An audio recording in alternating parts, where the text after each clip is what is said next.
storm rolled in faster than anyone could have predicted.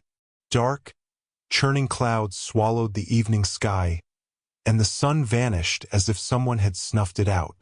Emily and her brother, Jacob, were miles deep in the forest, hiking back to their car after a day of exploring. The weather app had promised clear skies, but the first thunderclap shattered that lie. "We need to move faster," Emily said, glancing up at the trees that swayed violently above them.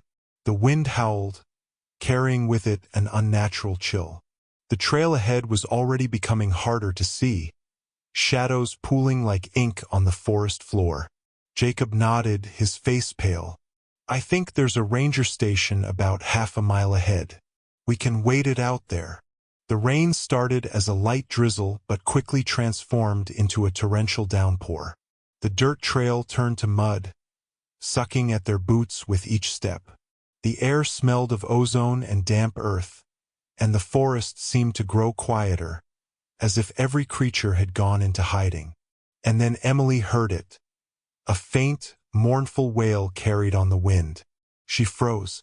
"Did you hear that?" she whispered. Jacob stopped and tilted his head. "Hear what?" The wail came again, louder this time. It sounded human but distorted, as if the storm itself were crying out. Emily's stomach twisted. "That, someone's out there." Jacob shook his head, his voice trembling. "It's probably just the wind. Let's keep going." But Emily couldn't shake the feeling that someone needed help. Against her better judgment, she stepped off the trail, moving toward the sound. "Wait!" Jacob called after her, his voice barely audible over the rain. The wailing grew louder as she pushed through the underbrush. Branches clawed at her jacket, and her boots slipped on the wet ground. Finally, she emerged into a small clearing and froze. In the center of the clearing stood an old, decrepit cabin, its roof sagging and its windows shattered. The wailing was coming from inside. "Emily, what are you doing?" Jacob's voice was frantic as he caught up to her. "We need to leave. Someone's in there," she insisted, pointing to the cabin. "We can't just walk away." Jacob hesitated, his eyes darting between his sister and the ominous structure. Finally, he sighed. "Fine, but we're in and out. If we don't see anyone, we're leaving." The siblings approached the cabin, the wooden steps groaning under their weight. The door hung ajar, creaking as the wind pushed it back and forth. Inside, the air was heavy with the smell of mildew and rot. Shadows danced across the walls as lightning flashed outside. "Hello," Emily called, her voice trembling. "Is anyone here?"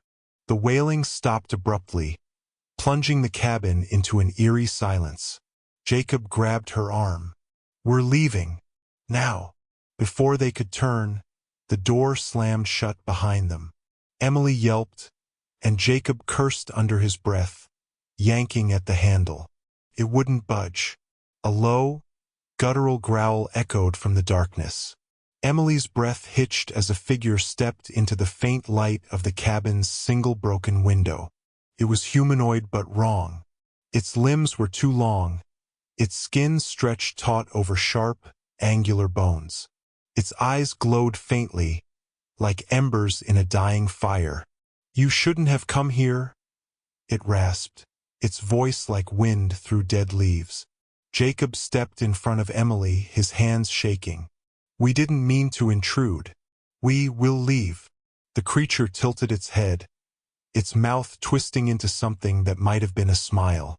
"The storm doesn't let anyone leave." The cabin began to shake as the wind outside howled louder, rattling the walls. The creature stepped closer, its movements jerky and unnatural.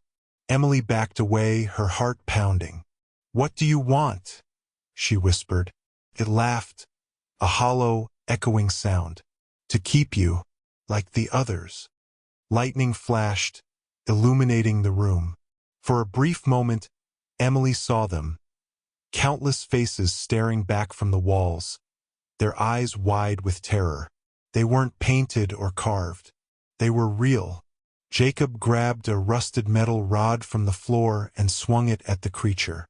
It screamed, a sound that made their ears bleed, and dissolved into shadows. The cabin door burst open, and the storm roared inside, as if trying to pull them back. "Run!" Jacob shouted, grabbing Emily's hand. They bolted from the cabin, the wind tearing at their clothes and the rain blinding them. Behind them, the wailing started again, louder and more desperate than before. They didn't stop until they reached the ranger station, drenched and shaking. The ranger on duty looked at them in confusion. "What happened to you two?" "There's something out there," Jacob gasped. "A cabin. A creature." The ranger's face darkened. "You went into the woods past the old boundary, didn't you?" Emily nodded, her teeth chattering. "What was that thing?" The ranger sighed. "That's why we tell people not to go out there. The storm doesn't just come from the sky. It's the forest's way of keeping them fed." "Them?" Jacob asked, his voice barely audible. The ranger didn't answer. He just locked the station door and drew the blinds, as if that could keep the storm at bay.